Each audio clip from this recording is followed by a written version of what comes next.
Welcome to Behind the Muscle podcast.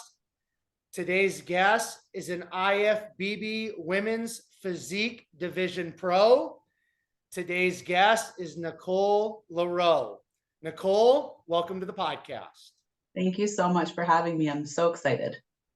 For sure, Nicole. So the first question I kind of want to ask you is, who are a few of your favorite bodybuilders of all time? So I first started lifting like 10 years ago. And my very first, favorite bodybuilder was Kai Green. I still love him to this day. I think he's awesome. I would be remiss to not mention Jay Cutler. I'm from the Boston area, hometown boy, got to go with him. And the quad stomp, oh my goodness. I actually learned how to quad stomp in peak week. So that was very exciting for me. I loved it. Those are probably my two sort of for open men's bodybuilding. I would say those are my favorites, but I have to shout out to the ladies as well, especially women's physique. Brooke Walker, absolutely love her. She's definitely my favorite female. All right. Awesome. Okay. So at what age did you start lifting weights, and why did you start lifting weights at that specific age? Yeah, so I first got in the gym, Planet Fitness, of course, when I was 19 years old. Basically what ended up happening is I had a couple of medical issues right after my freshman year of college, and I couldn't drive for like 3 months that summer. And I started at Planet Fitness because I didn't really have anywhere else to like go long term because there was just a lot going on. So I would go there and just kind of hang out there and try to figure out what I was doing. And yeah, that's pretty much how it started. At that time, I found sort of the fitness community on Instagram and got into it from there. And I always had this big dream of being a figure athlete, but we never quite got there at that time. I had some injuries as well. And then I took some time off, and then I got back into lifting in general. I think I was 23 or 24. So I would say that's since 23 or 24, and I'm about to turn 29. That was sort of when I truly started, and we've been going ever since. So. All right.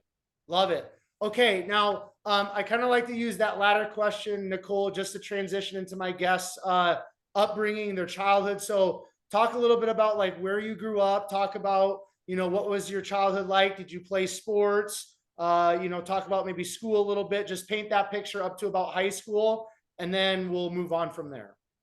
Sure. So I'm from Easton, Massachusetts. It is a small town on the South Shore of Boston. It's about, I think, like 20 miles outside of Boston or something like that. And I tried for the life of me to play every sport, and I kept getting injured. I was just one of those kids. It was sort of like Murphy's Law. Anything that could go wrong will go wrong. I kept breaking my ankles, like gymnastics, dance, soccer, basketball. Between those four, I broke both of my ankles, or no, just one ankle, then the growth plate in one of my feet. And I tore more ligaments and tendons than I can even count.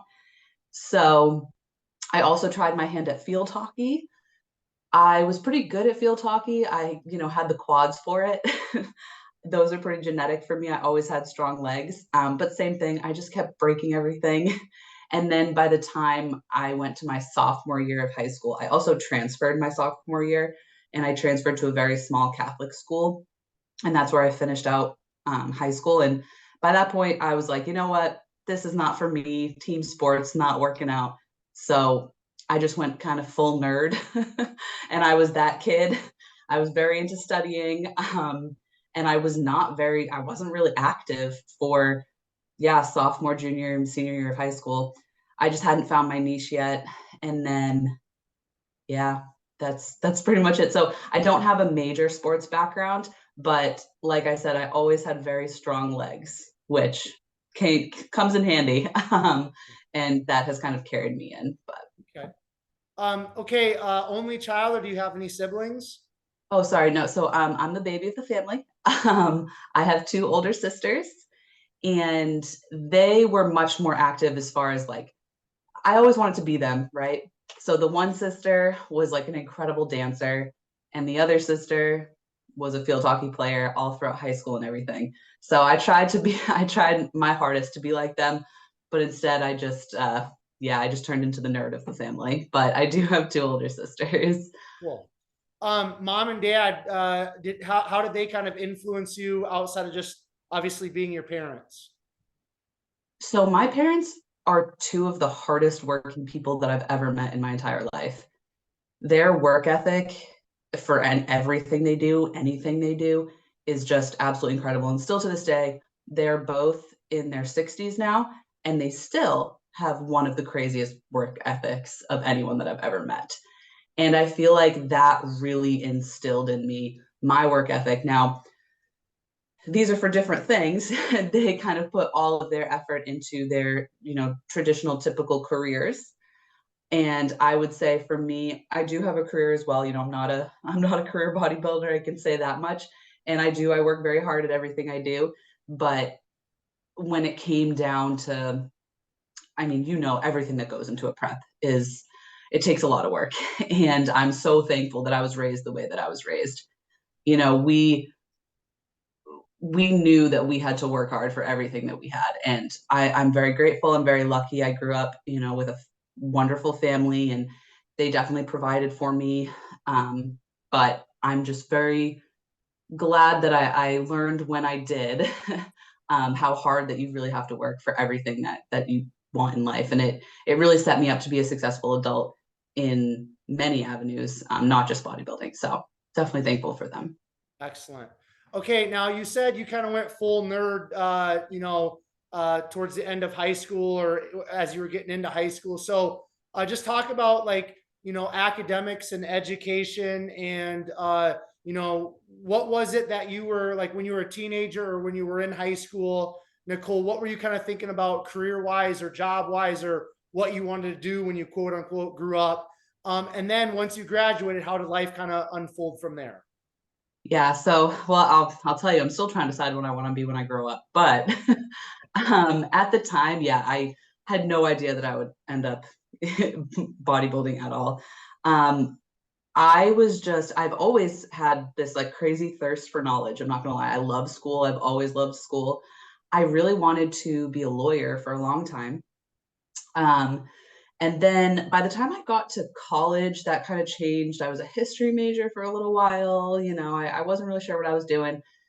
Long story short, I ended up with political science as my undergrad degree. So I got that and I was able to do that in 3 years. From there, I took a year off and I was bartending at the time. And after like a solid year of that, I realized I'm going to do this for the rest of my life, which is fine, but it wasn't necessarily what I wanted. Or I said, I need to get on this and do something else. So I ended up going to the University of Tennessee for graduate school. And my master's is in public administration with a concentration in public finance. And from there, I started working to develop the budgets at the time I was working for the state of Tennessee, and I was working specifically with public safety, like the Department of Correction, and I helped develop their budget. And then from there, I actually started moving around the country a little bit, and I've lived in several different places, and I started developing and then helping to manage the budgets of several like mid-sized cities. And then I actually just moved back here to Massachusetts, where I'm from, a year ago. And now I currently work in biotech, which was kind of a crazy little transition, but I work for research within research and development. And I still use my finance background. I'm sort of a liaison between scientists and the actual finance team. So that's what I do now. I pretty much sit on Excel all day. I'm an Excel person, whatever that means. But yeah, that's just a little bit about me. People are often surprised to hear that, but yeah. That's cool. Now I got to ask you, when you're doing the budget for like the government or like a state or whatever, like what does that actually look like? You don't have to get like too much in the detail, but like when you walk in, you get hired, like how do you even begin to do a budget for like a state or a big corporation? Yeah, so basically it starts with just a lot of research and I mean, especially for a lot of the cities out there, and the states still do it too. They have a hard copy book that is their budget. It's usually about this thick. um, and that's, yeah, you just familiarize yourself with it as much as you possibly can. And then at that point, that's when you start to talk to stakeholders and the leaders in the city, whether that be city council or like the governor. When I was working for the state of Tennessee, he makes the ultimate decisions there. But basically most places, not all, have a software that we use to actually build the budget. But I've built entire, like, I don't know, $50 million budgets in Excel sheets, which is not the most fun. But yeah, without getting too much in the weeds, it's really just about massaging the numbers and yeah, the best guess. That's the other thing is with a budget, it's really just always about the best guess. It's never going to be exact. It's never going to be perfect. But we do our best to estimate and forecast, revenues and everything. But honestly, you never know what's going to happen, especially with the way the economy is these days.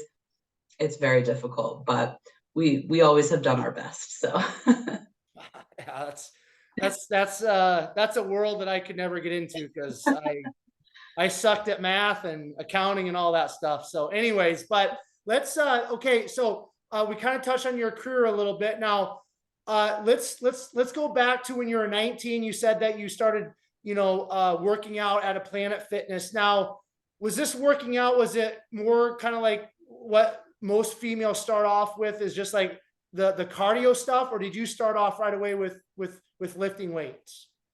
so I did start off with lifting weights. I hesitate to say that because I had no idea what I was doing. And it was not great. I mean, like I said, I ended up getting hurt. I had surgery on both my shoulders like a year into lifting. And it was because of what I was doing. But honestly, what I ended up finding at the time, and so this was, gosh, like 2013, the Instagram Fit Fam was a huge thing at that time. And it was kind of just getting on, which it still is, but it has gone through many different iterations about what's popular and all that. But I was following at the time. I remember, I cannot for the life of me remember her last name, but she was a figure athlete and her name was Leah. And I wish I tried so hard to figure out what her name was because I really would have to credit her. I'll do some more research. Maybe I can find out one day. I don't think she compete. I think she stopped competing a long time ago. But I found her specifically and sort of just branched off from there. And I did do cardio, of course. I was on the elliptical, but I did start lifting weights pretty much immediately. Um, Now I did not do sort of like squat or deadlift, nothing like that. It was pretty much all dumbbells and then some machines. Pretty much what you can find at a Planet Fitness. All right. Now you said you like a year after you started lifting weights, you had double shoulder surgery. So what were you doing with the weights that caused that? Yeah, so I will say I also do have rheumatoid arthritis, which I did not know at the time, but I now knowing what I know, because I was diagnosed a couple years after that, I do think that had something to do with it as well. But I tore my labrum on the left side. There was bursitis and bone spurs, just it was rough on both sides. I tried PT, I tried cortisone shots, everything, and we just did have to do the surgery for both of them. Unfortunately, they were like 3 months apart. But yes, I tore my labrum. I'm not sure exactly how or why. My guess would be just swinging, swinging crazy weights, being absolutely just reckless, trying to do overhead without having any sense of keeping your shoulders in a good position. Yeah, that's my best guess. Unfortunately, the labrum tear that one was rough because I actually had the right side done first. And I knew my left side was bothering me, but I didn't want to admit it to anyone because we were already dealing with this. And then one time at PT, I just sort of broke down. We did an MRI and they were like, oh yeah, this is bad. So yeah. Okay, now, so I guess I want to ask you because like I own a gym and uh, train people, and most ladies, when they come into the gym, a lot of them are actually like afraid to start lifting weights, and they don't want to get bulky and all this different stuff. So for you, when you were a 19 years old, joined Planet Fitness, and you started lifting weights, like I mean, how did you kind of like, what attracted you, I guess I want to ask you, Nicole, initially to lifting weights? And obviously you were doing the cardio and stuff too, but most ladies wouldn't even try to attempt to lift weights on their own for reasons that I already mentioned. But what was it that attracted you to lifting weights, and why did you kind of go in that direction? And then we'll kind of go from there. Sure. So I think for me, my structure is very different than sort of the traditionally accepted female structure. I've never had a waist. I'm very straight up and down. I have a very thick rib cage, and I've always had these crazy thighs. And my body type, the people, the girls my age were looking up to, I was never going to have that body type. I remember it was Britney Spears. I don't remember which of her albums it was, but I was young. I was very young when this came out. This was way before lifting. But I remember, they used to have the little fold outs in the front of the CD case. And I remember there was a picture of her, and she had, a little top, a little crop top on. And she's so narrow and tiny, and she has this like hourglass figure. And this is a little funny, but I used to like keep it in my underwear drawer, and I would try to dye it, when I was like 12, and that's what I wanted to look like.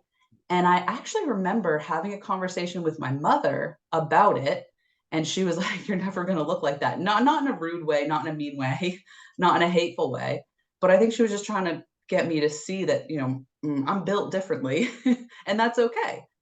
So by the time I got a little bit older, and I had tried to lose weight, yo-yo dieting, all this stuff, especially when you're in your early teens, you don't really know what you're doing, and it ends up just a horrible cycle. I think by the time that I truly was like ready to get in the gym, I was aware of the fact that I was different. I just didn't know how to speak to that and how to really, I don't know, I guess fix it. Because in my head, I wanted to fix it. And then I found these girls that were muscular. And even before I started lifting, I did have that more muscular frame. It's just genetically what I look like. So when I saw all these girls these girls were always on stage, so they were always super lean. So I, of course, wanted to look like that right away. But I realized that there's not only one type of body that's pretty or accepted, And so I think that's sort of why I felt the need to try what they were doing. And then as soon as I started doing it, I fell in love with it, and I became addicted to it, just like anyone else. And eventually it blossomed and turned into something more. But I think that's sort of where it initially started. I just, for once, I saw a different body type, because at that time with People Magazine, Us Magazine, all those crazy stuff, paparazzi pictures, that was huge during that time. We still had printed magazines, and everyone looked the same, and it wasn't what I looked like. So seeing these more muscular girls was just a breath of fresh air. And I said, I want to be like them. So. Cool. I love it. Now, after you get your shoulders fixed and stuff like that, you said you kind of revisited and repicked up kind of the weight training at like 22, 23. And then it sounds like from that point up to this point, you've been, weight training the entire time. Is that correct? Yeah. So I've gone through a couple different phases, we'll say. When I moved down to Tennessee for grad school, I started going to the Golds down there. And I was still kind of doing bodybuilding style training, but again, didn't have a coach, had no idea what I was doing. And then I met a guy, and I started dating a guy who was into CrossFit and got me into CrossFit, of course. That relationship didn't last, but CrossFit did stick. I really liked CrossFit. I loved, the camaraderie, the support. It was just great. I used to go to the super early morning classes. I'm a morning person, so I loved getting to do that at like 5 a.m. Absolutely loved it. But there's so much overhead in CrossFit, and my shoulders are very weak. And I also have the competitive spirit. So I started doing some local CrossFit competitions, but because of my shoulders, I was doing scaled competitions. So it wasn't sort of like the RX, like the big, it was nothing like that. And it just wasn't enough for me. Like I wanted more. I wanted to be more competitive. And I knew that my shoulders were going to hold me back. I just couldn't do what I wanted to do. Now, looking back, CrossFit was probably the worst thing for me to do, especially with bad shoulders. And I'm definitely, I respect CrossFit 100%, but I am glad that I sort of moved away from that. And the way I moved away from that is that I was going to a gym in Nashville at this time. I ended up moving for work. And like I said, I was doing these local CrossFit competitions. And that gym was a little more inclusive. There was also like Olympic weightlifting and powerlifters there as well. And my now best friend, Justin, got me into powerlifting. He was like, you have crazy legs. You can squat. Cause we would do squats in CrossFit workouts all the time. And he was like, I really think just do a competition with me. It'll be fun. It'll be fun.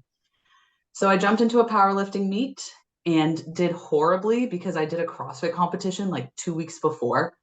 Didn't have a coach, had no idea what I was doing. Justin was helping me. I had never properly bench pressed in my entire life. So when I competed and I did, in my opinion, not great, I was like, oh, heck no. Like I'm going to be competitive. I need to actually do this. So I completely stopped CrossFit and just went, all into powerlifting, got a coach, and I competed in powerlifting for a couple years. My last meet was in December of 2020, and I was able to reach, so in USPA, which is the federation that I competed in, sort of like the highest classification level is international elite. And my last total did earn that distinction for me, which I was super happy about. But like I said, I have rheumatoid arthritis, and it was just a lot on my joints. I started prepping again in the spring of 2021, and I ended up dropping out of my last powerlifting meet prep because it was just way too hard on my joints, and I couldn't do it anymore. I was pushing at that point. I think, I was doing like 335 squatting for like 8 reps, and it was just, I just knew that when we got down into the peak, it wasn't going to work. I couldn't do it long term, and I didn't want to totally destroy myself. So I had dropped out of that prep. And then the rest of 2021 I had a lot of personal stuff going on. It was very, very difficult for me. And I just went through, just some not great stuff. And then I knew in December of 2021, like I really wanted to try this bodybuilding thing. I just didn't really know where to go with it. And I was so lost in just so many aspects of my life. And I ended up reaching out to my now coach, Nelson Jones, in January. We started in February, and now here we are. So okay. I've only been, I will say though, like I was sort of bodybuilding for the rest of 2021, but just not consistently. And again, not with, I had a coach, but he was not great. So yeah. All right. So before we get into the bodybuilding thing here, now let's talk about the arthritis thing. Now, at what point in your life, because you said it when you had your shoulder stuff in your late teens, early 20s, you didn't know about the arthritis at that time. So when did you find out about that? And then what supplements do you take, or how do you kind of like keep it at bay? And then for those of us that maybe don't know the rheumatoid arthritis, kind of like facts, like what is it actually? Yeah. So it's an autoimmune disease, first of all. And it's a degenerative joint disease. I do have permanent damage, therefore, in my fingers and one of my knees, and then one of my feet. It's funny, it's kind of like all over the place. But basically, I actually have autoimmune issues in general, which when you get one, you tend to have two, and then you tend to have three as you get older. More kind of happen just because you do have this. My immune system is not great. So my first autoimmune disease that I was diagnosed with, I was a teenager, and that was Graves' disease, which is an overactive thyroid. And I had my thyroid taken out when I was 16 in 2010. So that was sort of the first thing. And then, yeah, I started having just a lot of pain. I couldn't get out of bed in the morning. And a bunch of doctors, unfortunately, autoimmune diseases are pretty difficult. A lot of people just kept telling me I was depressed. And I knew that I wasn't. And, we couldn't figure out sort of what it was. I kind of gave up on it. And then I want to say I was 23 when I actually got diagnosed, because it was right before I went to grad school. I had just kind of given up. I was in pain all the time. I couldn't, when I woke up, it would take me 2 hours to be able to do this with my hands. It was so tough, but everyone told me I was fine. So, okay, whatever, you just, deal with it. But then to go to grad school, I needed to go get a physical, and I had this bump on my finger that had been there for a while, and I had just ignored it because, again, I don't know. At this point, I was jaded. It was kind of oh, doctors, whatever. And that doctor grabbed my hand and was like, what is this? And she said, that looks like a rheumatoid nodule, which is something that can happen where it's the swelling of your joints. And she sent me to a rheumatologist, and thankfully from there, I was diagnosed. Now, I've been on prescription medication for that. I've been through a couple different medications for it, but I've been on the same 2 medications now for a couple years, which I'm very thankful for. So first of all, the main thing is, yes, I do take prescription medication for that every day. But to be honest, the biggest thing with rheumatoid arthritis is more movement. The more you move your joints and the more you move in general, it's not as painful. It's when you allow yourself to get so stiff. And I do still have issues, my thumbs, especially right now with this time of year, are not great. My grip was always an issue. I'm not a very strong deadlifter, and a lot of it has to do with, well, I don't have great glutes, but I also, my grip is not great. Yeah, so that's sort of where that came from. I will say, as far as over the counter, any anti-inflammatory, there is turmeric. I've always taken turmeric. There's another anti-inflammatory that I think Project AD makes that I really like as well. I can't think of the name of it right now, but there's a couple different, anything that you're going to see anti-inflammatory, that's definitely helpful. But switching over to the bodybuilding style training, where I'm able to do sort of higher rep ranges, has been actually more beneficial than anything, because I feel better again when I'm moving more. So the powerlifting wasn't great because 1 or 2 reps is not gonna with super heavy weight is not gonna feel the same as doing a bunch of dumbbell curls and things like that. So okay, cool.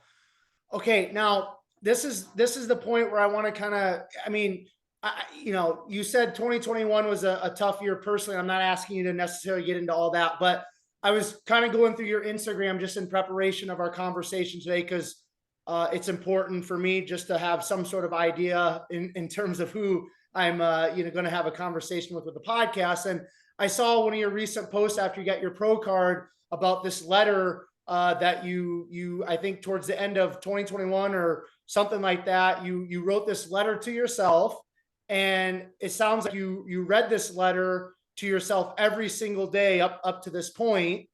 So I just want you to kind of expound a little bit more on that post, because I found that very I think it's really cool, and it's cool how everything that you wrote to yourself at the end of last year, it's come to fruition. So if you don't mind, talk about this letter. What did it say? And talk about the things that have come to pass this year that you wrote to yourself at the end of last year.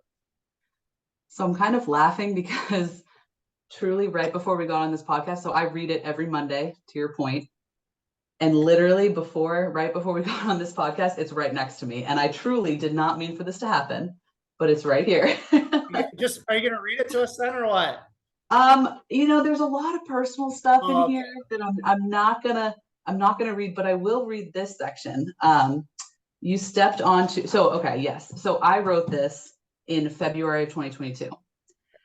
And I titled it January 1st, 2023, because I wrote it as if I have done all this stuff in 2022. And yes, I am planning on doing this again next year. But it does say, January 1st, 2023. And then next to it, it says IFBB Pro, Nicole Lareau.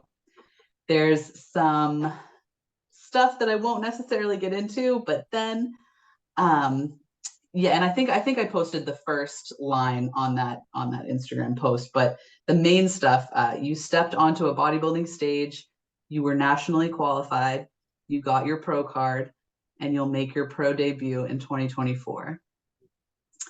You gained self-respect and you stopped being a slave to your past. It doesn't own or define you. You accept nothing but the best and purest forms of love in all of your relationships because you finally know what you deserve. Life is so good. And your new IFBB Pro, Nicole Lareau. So those are some little, that's not all of it, but that's some of it. And then I will say, so every single time that I read it, I wrote myself like a little note about the week prior. And, we've gone on to multiple pages. So yeah, I really did write that. And I legitimately do read it every Monday to myself. I just believe so, people kind of think that manifestation can be a little like flowery. Sometimes I used to be that way. One of my older sisters, Danielle, I will give her all the credit for this.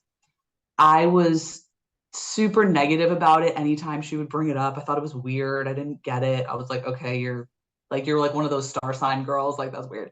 But then what ended up happening, to your point, I had a rough 2021 and I decided at that time I was living in Missouri and I really wanted to move home, but the cost of living up here is way higher. And doing what I was doing at the time, working in public service, it wasn't going to afford me to move back up here. So I was kind of at the end of my rope in October, and I wanted to be home by December. I just wanted to be home for Christmas. That was my whole thing. And so I reached out to Danielle and I was like, all right, teach me about this, like whatever. And she taught me all about it, and basically just the whole thing, it's not just telling yourself, I'm going to get that. That's it. It's conducting yourself as if you've already gotten it. And it's holding yourself to those standards. So to relate it to bodybuilding terms, I was already conducting myself as a pro because I knew that's where I wanted to go back when I started my first week of prep. If you're going to be a professional at this, you're not cheating on your diet. You're not missing any protocols. You're not doing anything besides working for that one goal. And that is how I looked at it. That's how I look at everything in my life. To go back to what I was saying with my sister and the job and trying to move back up here, I not only did get a job in the private sector, the company that I work for, I said I have rheumatoid arthritis. One of the medications that I was on for a large chunk of time that totally changed the trajectory of my life, honestly, because I was in so much pain. This was the medication that got me out of that. The company I work for now that I'm on contract with developed that medication. Cool. One of those like super crazy, like universe thing. I don't care what you believe and whatever. That's a little crazy. That's a little weird. And I was home by Christmas. I moved on December 17th and I moved home, and then I was here for Christmas last year.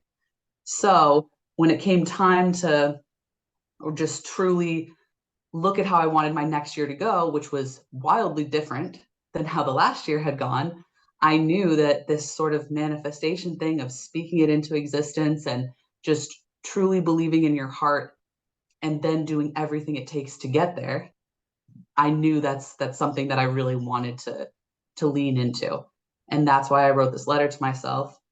And that's when I started doing, I even have like this sticky note says IFBB Pro Nicole Lareau 12/2/2022. I think I made this once I knew what nationals was. So it was like a couple weeks, into prep. I want to say I wrote this in like May at the absolute latest. And I had looked at this every single day for months and months and months. And then it happened. And it didn't just happen by accident. Like I said, the whole, you can't just say, I want this to happen and it's going to happen because I deserve it for whatever reason. You really have to conduct yourself in whatever way is going to get you where you need to be. And it worked. So yeah. Okay. All right, cool. Now, let's get into the bodybuilding talk, because you told me before we got on that nationals where you got your IFBB Pro card was only your second competition, which again, I didn't know that, and that's pretty astounding. So it sounds like from what you've kind of told me before we started, recording and just alluding to here now, you started prep in February of this year. April. Okay, you started prep in April, but this year was the first year that you ever had like a bodybuilding coach and you actually did a bodybuilding prep. Is that correct? Yes, that's accurate. Like what we're going into right now. So we're in this little rebound phase, but my first true off season will be now. So I signed on with Nelson in February, but we went through a recomp phase first, and then we went straight into prep. So yeah, the last week of April is when we started. It was 32 weeks in total. So, all right. So okay, you kind of finished up with the powerlifting thing, and then what was the catalyst that kind of in your mind, in your heart, Nicole, just to say, okay, I'm going to pursue this bodybuilding thing now? How did you find Nelson as your coach? And then why don't you just talk about the prep, talk about qualifying, and just lead us right up to nationals? Okay. So, like I said, when I was a lot younger, I was into bodybuilding. Then it fell off for a long period of time. But I still kind of always, when the Olympia came around, like I was paying attention, stuff like that, but I wasn't like super knowledgeable or gung-ho into it or anything like that. I knew that I had a really good muscular base from powerlifting, especially my legs. I'm sorry, can I run to the restroom real quick? Yeah, yeah, you're good. So I knew that I had this a good muscular base from powerlifting, but I had just, like I said, fallen out of love with it, and it was hurting way too much. Now for 2020, the rest of 2021, after I dropped out of my meet prep, I got more into bodybuilding again. I started following more people, learning more about it, kind of really truly seeing what was going on. I knew that I kind of wanted to do it, but I just had so much personal stuff going on. But at that time, I had followed Nelson. Like I knew he was a coach in the industry. I knew that he had a lot of girls. Now he had a lot of wellness girls specifically, but you follow people and you see stuff and learn stuff. And I think I truly found him from one of his girls that had tagged him. So I had started following him from there. And then basically I was just itching to compete in something and to have just a thing. I'm the type of person that I need to be working towards something. If I'm just sort of like floating and jellyfishing out in the world, I don't function very well. So in January, again, I didn't know what I was getting into. I had no idea. I really didn't. But I just knew at the time, I was like, I just have to be doing something. I can't do this anymore. I had just gotten out of, some really bad situations, and all I wanted to do was have my own thing. And so I reached out to him again. I didn't know what I was doing. I had no idea that it would turn into any of this at all. But he, took me on, which I was so happy about. And we just started working from there. And again, I had no idea what was going on. But after a couple months, I got that itch again. And I was like, dude, like, I haven't competed since 2020 in anything. I was like, can we get like a plan down on paper? Like, I just want to do it. Let's just do it, you know. And I pushed him to start prep. I will say he wasn't against it, but just out of nowhere, I was like, we have to start right now. And he was like, okay. So we started the last week of April. We were targeting, at this point, we hadn't talked about nationals at all. And I will say, I now know that he saw a lot more in me than I ever knew was going to be a thing. But I was just sort of along for the ride. And we had targeted a couple of shows, multiple local shows actually, at the end of September and sort of the beginning of October, maybe November. So as we started prepping, pretty quickly, I got into, the best shape of my life.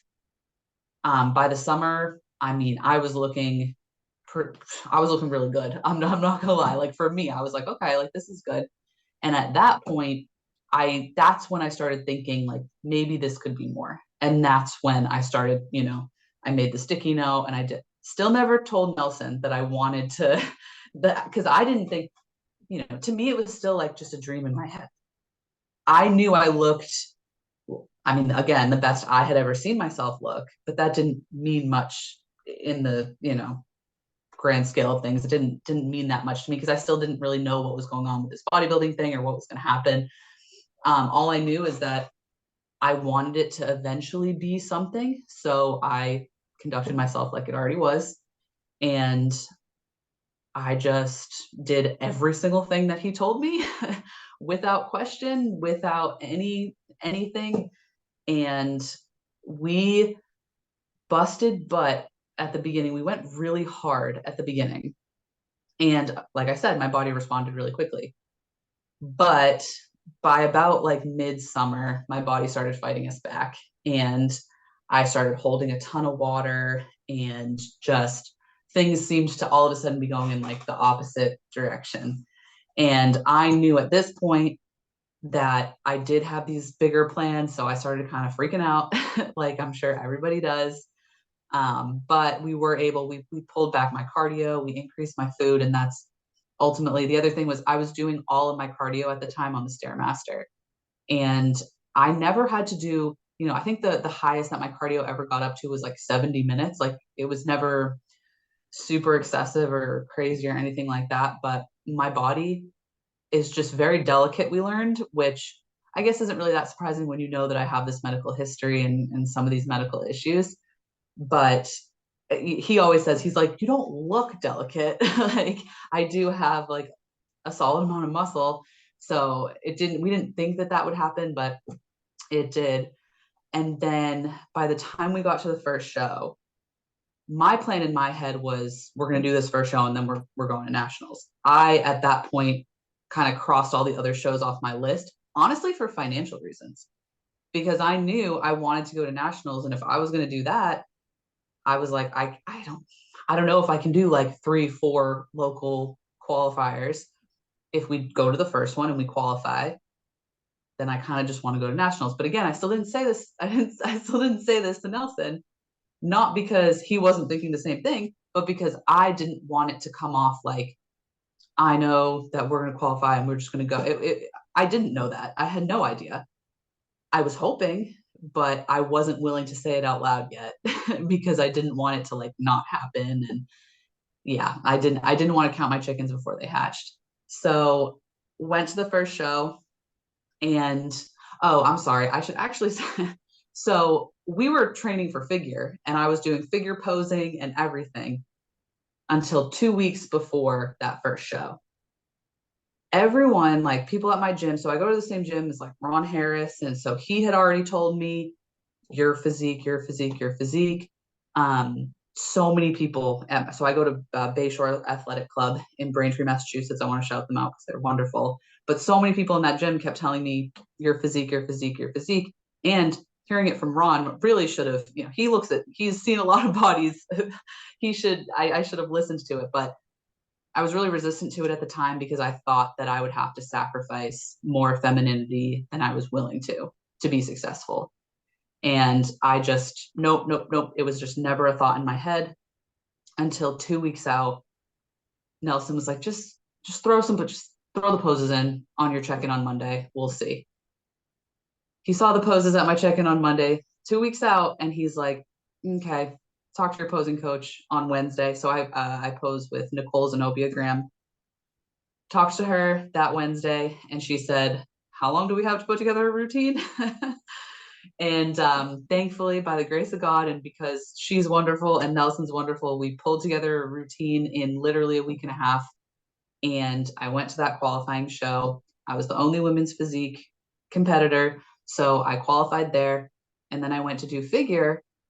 And at prejudging, you know, I got moved to center. I was like, okay, like I think that means this is good. And he was like, oh no, like you're good, everything's good.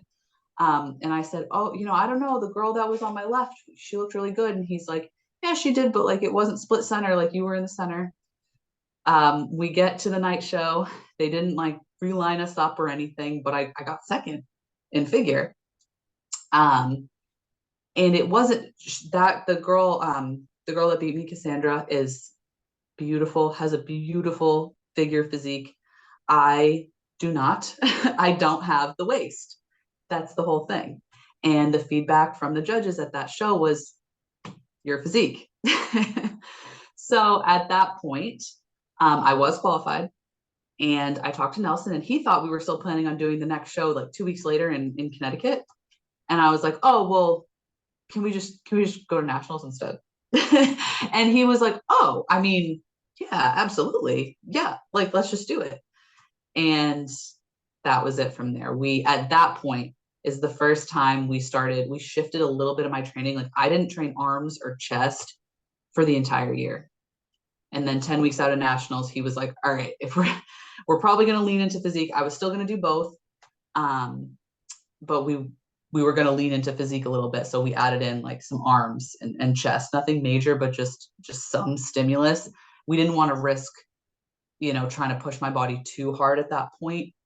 So we just added a little bit in, and then, yeah, I did figure and physique at nationals. And so for figure, I still got top 5 at my first national show, which I was so thankful for, so grateful for. I will say about a week out of nationals, I knew at that point I was done with the heels. I'm just not built for it. You know, I just, those figure girls, they are so beautiful. They have these crazy little tiny waists, and it's just not how again, to go back to like when I was a kid where I didn't look like Britney Spears, I wasn't gonna look like them. So and that was the feedback, of course, with figure as well, was, you know, I'm very conditioned and that's all good, but I'm physique. And I finally accepted it, and then I won my pro card. So I guess I am physique. It took me a long time to accept that, but yeah. Okay, now okay, I want to take a step back now. You know, with the arthritis and the other autoimmune diseases that you have, like I know Chris Bumstead, he has an autoimmune disease, and he has to be very careful about what he eats. And when he gets into prep, he does a lot of different things from my perspective through YouTube and stuff, just to kind of like mitigate, right? So once you were in prep, did any of your autoimmune diseases flare up? Did you take any extra precautions to kind of like try to keep that stuff at bay? Talk about that, Nicole, for a minute. So I will say, first of all, that not having a thyroid, I'm on all synthetic thyroid hormones. So I was never at risk for my thyroid just crapping out, which I know that it happens to a lot of people. So first of all, I'm actually very thankful for that one. You know, there's a small positive with that and not, that doesn't cause me any issues or pain or anything. It's just taking a pill every day. My endocrinologist who manages all that, she just made sure we kept checking. We did more blood work than normal to make sure that I was still within normal ranges, just with, you never know with getting that lean and losing weight, if that's going to affect anything. It can also affect your dosage, because dosage is based off body weight. So with that, I'm actually thankful for that one. And we just tested my blood a little bit more. With the arthritis, there's a couple of foods that can be pretty inflammatory. Nightshades is what you typically want to stay away from. So like, you know, eggplant, bell peppers, I stay away from those anyway, so that wasn't a huge change. Plus, veggie, with veggies, it's like I was only doing green beans. I didn't want. You're not introducing a ton of new foods or different foods during prep anyway. And then just making sure to keep up with movement. My steps were always really, really high because, like I said, that makes me feel better, and that actually kept my cardio down a little bit. Which keeping my cardio down just took more stress off my body, and then my joints just naturally felt better because I was getting more rest and then just light movement with crazy amounts of steps. I have two dogs too, so I was walking a lot, and then I just made sure to keep up with turmeric. I definitely took extra turmeric as I got into prep, just because again, to be honest though, losing body fat felt better on my joints because I'm not carrying around as much weight. So actually, neither one of them was a huge issue for me in prep, and in fact, they kind of got better in prep. So I'm definitely very lucky and thankful because I know that isn't everybody's experience. So yeah, nothing too crazy. Okay. Okay. Now let's touch on what's your training style? How do you kind of train? You mentioned you weren't training chest or arms really until 10 weeks out from nationals, but what's your training split? What does your training kind of look like, generally speaking, Nicole? So my biggest weakness, especially when I was looking to do figure, was my shoulders, of course. So I have 2 delt days, crazy amounts of volume. I've tried to take people through some of my delt days, and because I don't know any different, right? This was like my first training program. It was provided to me by Nelson. I was like, okay, this is just what we do. Delt pumps just hurt really, really bad, and I can't put my hair up after. I thought that was just kind of like what what it was.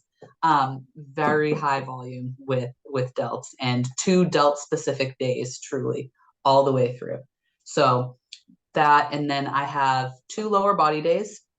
The first one is more quad focused, but I was working glutes in both of them. Glutes are another weak point for me, and that'll be something that we focus on in the off season. The second lower body day is more hamstring focused with some back as well. And then I do have an actual back day as well. So, like I said, when we changed and switched kind of over to physique, that's when we added in some more arms, like on the back day. And one of the delt days got a little more chest specific. But overall, there's a really good mix of high volume. And I was still squatting, I was still deadlifting. But at the end of workouts now, which was a little different for me. But I would say that there's always been a solid mix of sort of higher weight, lower rep ranges and volume. We're really trying to hit all body parts in many different ways, keep the stimulus different. So just, to try to get as much growth as possible out of that. Luckily, like I said, I had a good base, so there was nothing major that I didn't need to like take a lot of time off to grow or anything like that. Although now definitely need to definitely need to work, especially on my back. But our main focus was just bringing up the lagging body parts, and it wasn't necessarily overall growth. So we were able to really pinpoint it. And my legs have always been a strong point for me, so it was okay to have those 2 delt days and to really, during my recomp phase, my high carb days were my delt days. So that's really what we were pushing. And from that perspective, volume was king for me all the way through prep. So Cool. Okay, now going back to nationals and getting your pro card. Now, how many women did you compete against, like in your division? so I was in a stacked class. Oh my gosh. And I think there was like 7 or 8 girls in our actual class. And I took second. The girl who beat me had the most insane glutes in my opinion, that I've ever seen in real life. I was so like, they were shredded. It was awesome. And she was, I don't necessarily know if she was actually wider than me or if she just had a better taper. But yes, I took second. I want to say there was 7 or 8 girls in my actual class. So, and it was the first time, like I said, that I had ever been to a show of this caliber, and I was just blown away and amazed, and again, so humbled to even like stand on the same stage as them. Yeah.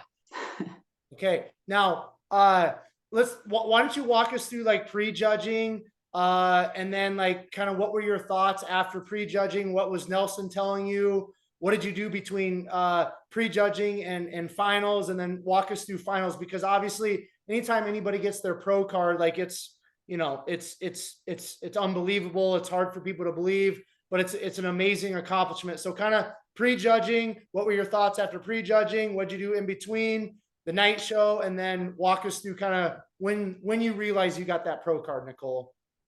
So the first thing I will say is that my family was not able to come. And I was super upset for like the longest time, but I wasn't really talking about it or like telling anyone. So I actually went down to Virginia, which is where Nelson's from, for the week before, because I didn't want anything getting in the way. I didn't want any issues at all. I wanted him to have eyes on me, and he agreed. He was like, yep, like, let's do this. Let's make sure you come in perfectly. So first of all, that was absolutely incredible. And to have, you know, the support there. A lot of my teammates were able to come to nationals, which was nice. So I still had that support, which I kind of was missing. So by the time I got to prejudging, I was just, I was really excited. I wasn't necessarily like nervous. I don't necessarily get stage fright or anything, but it was just that moment where you're like, I've been working for this for 32 weeks. Like, it's actually here. And my family's not here, but they're all watching because they got, you know, the live stream link. And I do have all these incredible people in the audience that I'm so happy with. So the other thing is the expediter. The last expediter I saw before I went on stage was the same expediter from my first show in New York. And having him there, I was, and Guy Del Corso, shout out, having him there, I was just, it was like a calm moment, you know. I wasn't nervous. I kind of felt like, again, this is what's supposed to be happening. Like, everything is working out right now. Like, this is great. This is awesome. And honestly, it was just a whirlwind. It goes so fast. And you're backstage and you're sitting there and you're like, this is taking forever. But then when you're actually going on stage, it's like, whoa, that was so quick. And all I wanted to do was not fall, not mess up, and smile. That's kind of all I kept telling myself. I was like, this is it. And the first time I stepped on stage for my first show, it was one of those moments where I was like, okay, this is what I'm supposed to be doing. Like, I feel comfortable here. I love it. It's great. And which is very strange for me because I don't like to be the center of attention at all. And when you're up there on the stage, everyone's looking at you, it's just you. But for some reason, yeah, I just absolutely love it. So I just had the time of my life. I was just happy to be there. I was amazed that, you know, there were so many people, everything. I just sort of locked in with the judges and I was like, this is what I like to do. This is the easy part. This is the fun part. So prejudging, there was not much thoughts in my head at all. I was just like, let's just have fun. Let's just do it.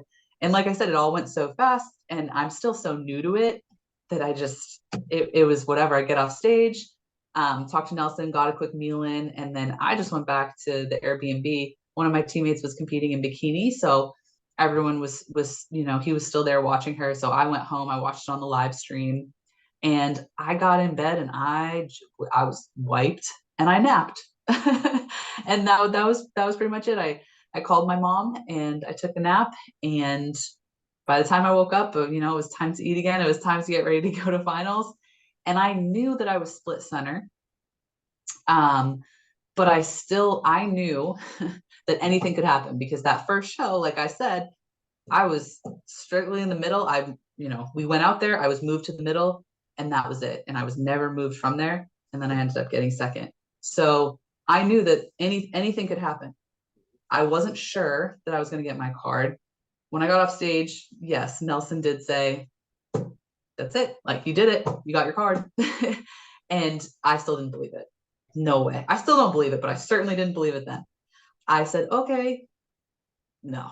In my head, I was like, I don't think so. There's no way. There's no way second show. Like, I'm just grateful to be here. I can't believe that I got first call out. Like, that's probably it for me.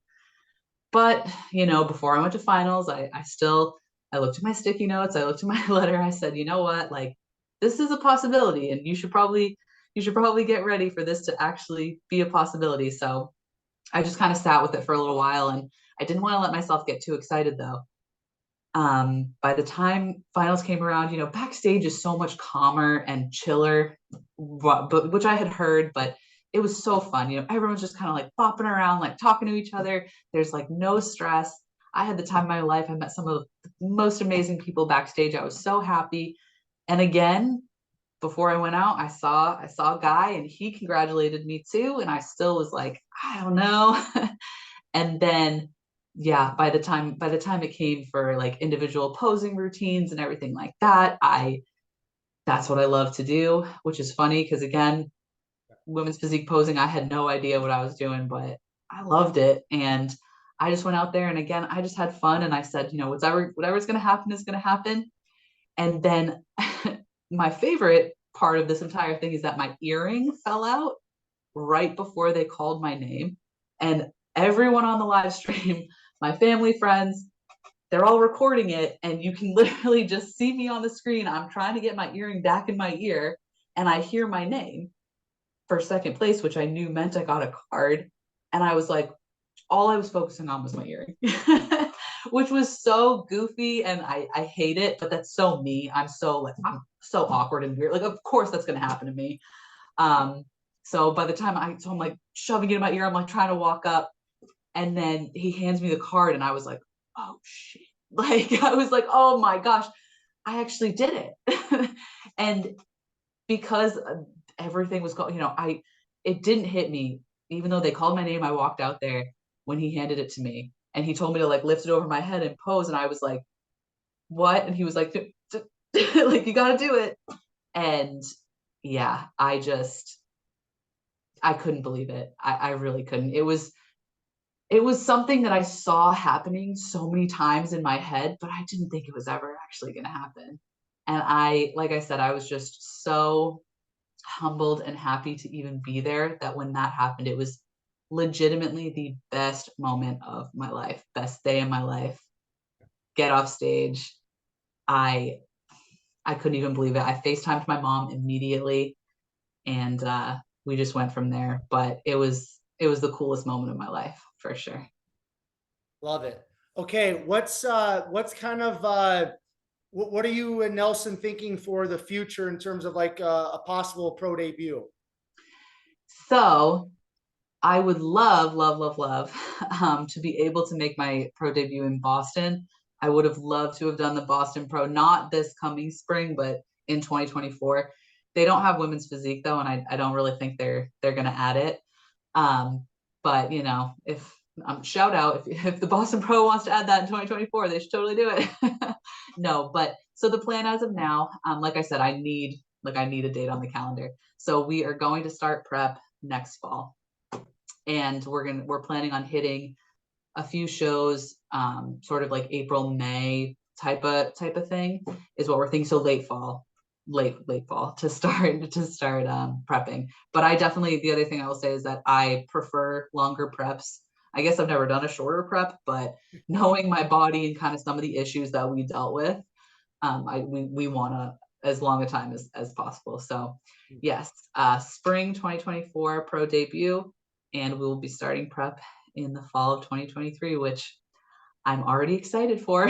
But I do have a lot of growing, and the things could change depending on how I respond to things. We gotta bring my back up and my glutes up, so we'll see. But that's the plan for now. Exciting. Okay, two kind of things I want to end with here, Nicole. The first being, okay, so you had like you said, you had a really tough, rough 2021, and that was kind of the catalyst though for an amazing, great 2022. Going back to the letter you wrote to yourself and being able to manifest all these accomplishments. So the thing I want you to kind of share with us, if you don't mind, like looking back, I mean, we're in December, we're like less than 3 weeks to 2023. Looking back on this year, like what would you say has been the biggest area of growth in your life, or what's been the biggest like experience or experiences that have maybe taught you some things that you didn't know previous to 2022? I think the biggest thing that I learned with prepping, you only have so much energy, obviously, and you only have so much sort of bandwidth that you can expend on people. And sort of something that has been a theme in my life is pouring into the wrong people. And I go hard for my people. I am a ride or die. Like but sometimes I choose the wrong people. And I'm not always the best judge of character. I'm a little naive in that I trust people too easily, and I'm, you know, I you can pull the wool over my eyes. We'll say that. And when I started getting really tired and just not having much energy, and I have, 2 dogs, my family, my keeping up with my friends, work, not to mention training, cardio, everything. And again, everyone deals with this. So I'm not saying that I'm, have more on my plate, but I just realized finally that it's okay to keep your circle small. It's okay to say no. And the biggest thing is that I learned that I needed to protect my peace no matter what that looked like. And I will say that there have been people that I lost along the way. And I have no ill will, and I love them still. And I wish, everyone all the best, but sometimes you need to, only foster the relationships that are giving you out what you put in. And that was probably the hardest lesson that I learned, because again, I did lose some people along the way, but it was necessary. And you do not have to sacrifice your peace or your well-being for anybody, because the correct people that are in your life that love you wouldn't want you to do that anyway.